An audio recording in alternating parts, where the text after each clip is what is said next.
the person who was owning the Patel shop told me, ma'am, in Gujarati, you should buy this book. Sudha Murty writes well. You are the most literate people. So you read my book and come. You have not come just to see me. You have seen me through books and you have read that.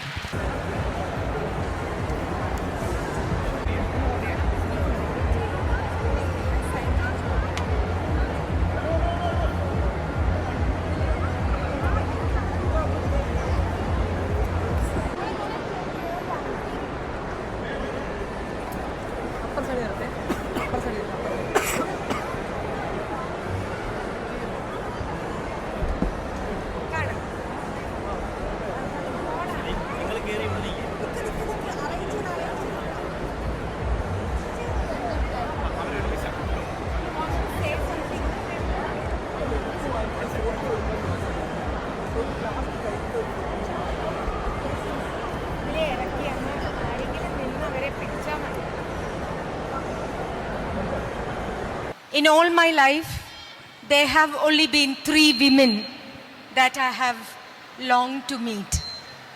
One was the late former Chief Minister of Tamil Nadu, K. Jayalalitha, whom I could not. The other was Saint Mother Teresa, whom I did get to meet and seek blessings. And the third is none other than Srimati Sudha Murty, whom I finally get to meet today for the very first time. I have always observed her from a distance when she was there for KLF and other literary fest. And I was deeply tempted to ask Ravi ji of DC Books to facilitate a meeting with you. But I trusted the divine providence that if he willed, it will definitely provide an opportunity to bring us together, ma'am. Today is a blessed moment for me and for everyone who has joined us. Some of them, as you have seen, has traveled from the far ends of Kerala. We have today with us a diverse audience, writers, academicians, heads of organizations, parents, and children who are your most ardent fans. And it is an unforgettable magical experience for a child. Very, very important thing for me to come to Cochin for various reasons. My daughter-in-law, Aparna, is from Cochin and her parents are here. So, Cochin, I am connected to Cochin through my daughter-in-law. I am always amazed by the energy of women in Kerala because they are very, very smart. I have traveled all over the world, but Kerala women are very smart. Very smart. So whenever I have a session, I don't miss where Kerala women are there. They come out, even their children, they come out with very good questions. Third thing, Kerala always appears in mythology, particularly Kerala Phala, that means coconut. It is one of the ancient land of our, one part of our land. And it is also known as Parashurama Srishti.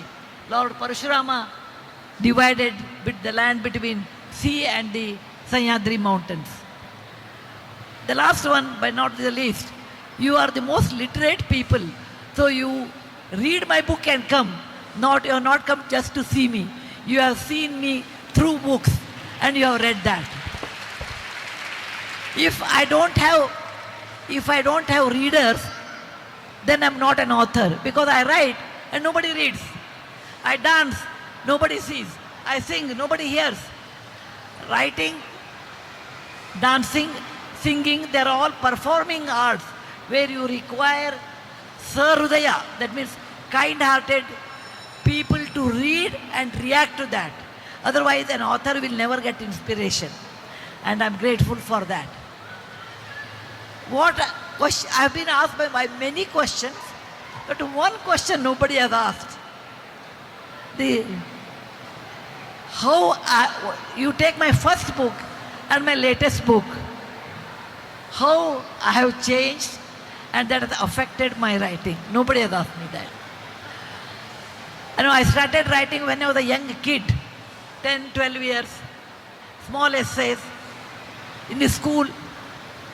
When I was in a teenage, I wrote short stories. Okay, in teenage, everybody writes, that kind of stories.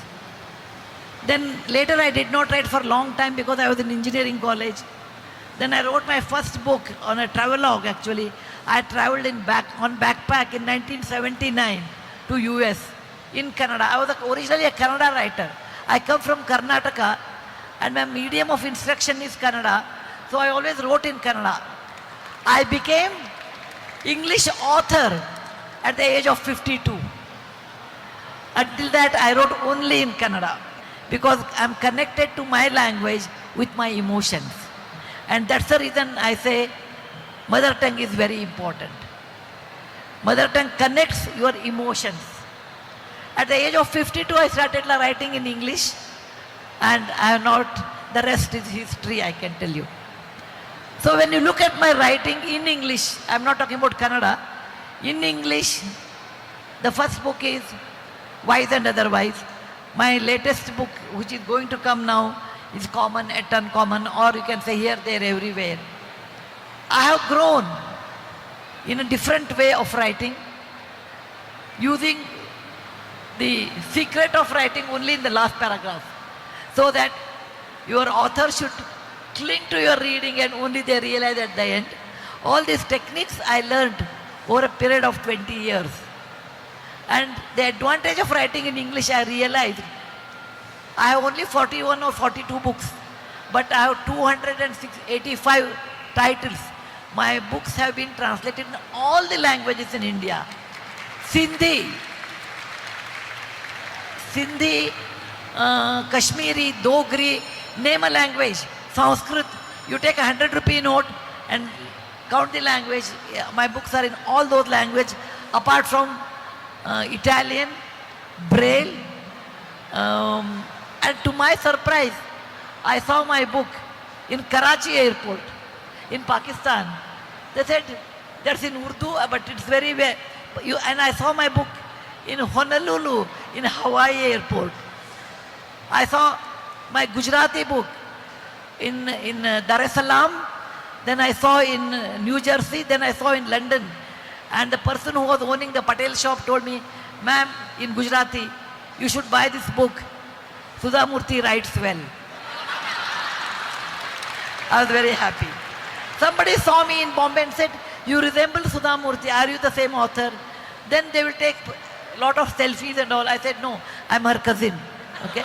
They said, oh, you have a lot of resemblance to her. I said, many people have. If somebody is from Bombay, they will understand. There is an area known as Flora Fountain in Bombay. There, all pirated books will be available. Okay, though it's a bad practice, we can't help it. We can't help it. Can you hear me? Can you hear me? Once I went to Flora Fountain and I was standing there. All my pirated version were in front of me. If I sell my books 1 lakh in the bookstore, I must have sold 2 lakhs of the pirated version. And he said, ma'am, you should buy these books. I said, which is a good book? He said, Sudha Murty ka bahut acha hai, aap le lena. I said, how much it cost? He said, 100 rupees. My book cost 300 rupees, okay? I was thinking, what a loss. What a loss to the Penguin, my publishers. Because I was quiet. He said, ma'am, you buy 3 of them, I will give you 250 rupees. I said, maybe that is the index of my popularity. That's what I felt and kept quiet. So, this is how I changed my way of writing in the last 20 years. Nobody has asked. This I realized by learning the different method of writing, single quote, double quote, paragraph change, how to make the end, okay? All those things, pun upon the word, starting paragraph, ending, making it identical. All those things I learned in my literary journey in 20 years. Nobody has asked this. Thank you.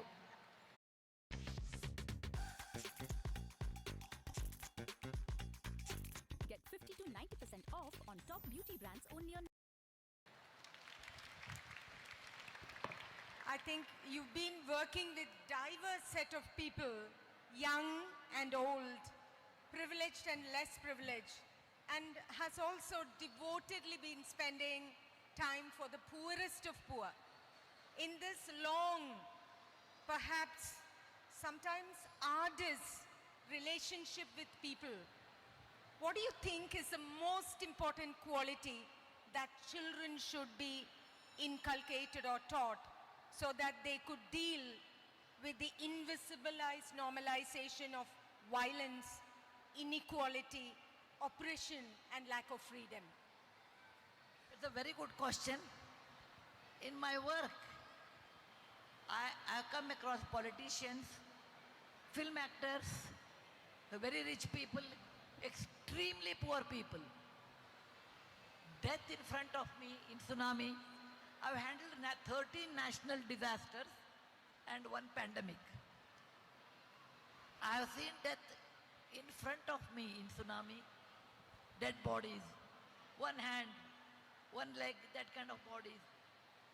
That has changed me actually a lot internally. I realized it is not money that makes you happy. You require money to a great extent, but ultimately keeping a human relationship with somebody, and when they are in difficulties, going towards them and connecting to them, and perseverance, if you want to solve, they have brought me great results. For example, I was working with sex workers. It took 18 long years. I worked 25 years in public life on foundation. I never cared about any weekend in 25 years. I never took a family holiday, oh let's go here, there. No. For me, my family is whole world. My students are my children. My relations are poorest of the poor, and I work for them. I don't work for money. I don't work for any medal. I don't work for any honor or achievement. I work for the poorest of the poor people, because all these experiences taught me, if I pass this life only once, if I can show compassion to others, let me do it now.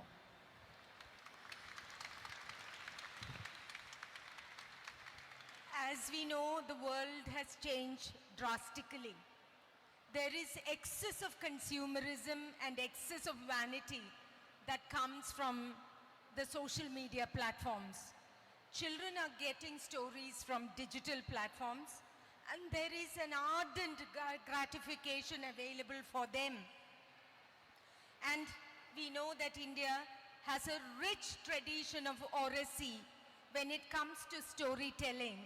And we have all been a part of that great legacy. And there is an adage in Kerala, in Malayalam, one who doesn't listen to stories becomes storyless. Kada kelkathavan kada illadagum. For the young parents today, the world and the wireless world is in constant flux, and this digital intrusion has perhaps eroded our oral storytelling. Many young parents are here today, as you can see, ma'am. Can you share your thoughts about the importance of reviving the storytelling in our homes? Today, electronic gadgets have come in our lives, whether you like it or not. It is not easy to tell children, don't see cartoon, read a book. It is a very uphill task, but it is possible to do. It is not impossible to do. There are no Ammachi or Ammamma at home, because Ammachi and Ammamma are busy in seeing some serial on TV. They themselves are busy.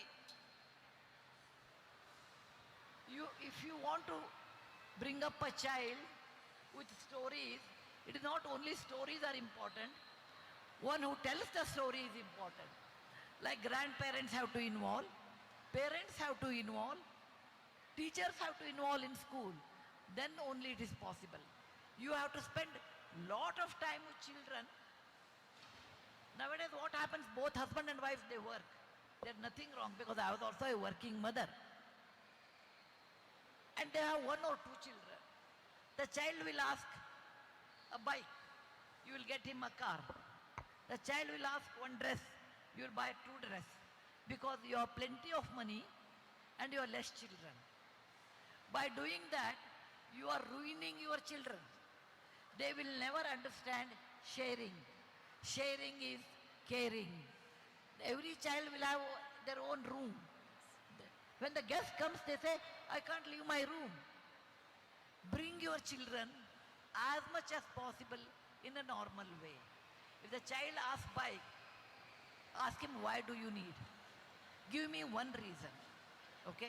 I want a dress. Why do you need? You want it? Okay, I will get you for Eid, Christmas or Diwali holiday. Not when you want. I request all mothers here, cook sweets only 4 times in a year. Not more than that. Today the child wants sweets. You will go to a sweet shop and get it. Don't do that. Child should wait for the sweet. Waiting gives you patience. Waiting also gives you value. Today he wants or she wants a Mysore Pak. You go to Lulu Mall, get, when there are so many sweet shops are around, the child asks Mysore Pak, you will buy 4. Mysore Pak, Badusha, then coconut barfi, then what is that? Kaju Katli. You bring 4. The child wants sweet, wait for an occasion. Your birthday? Yes.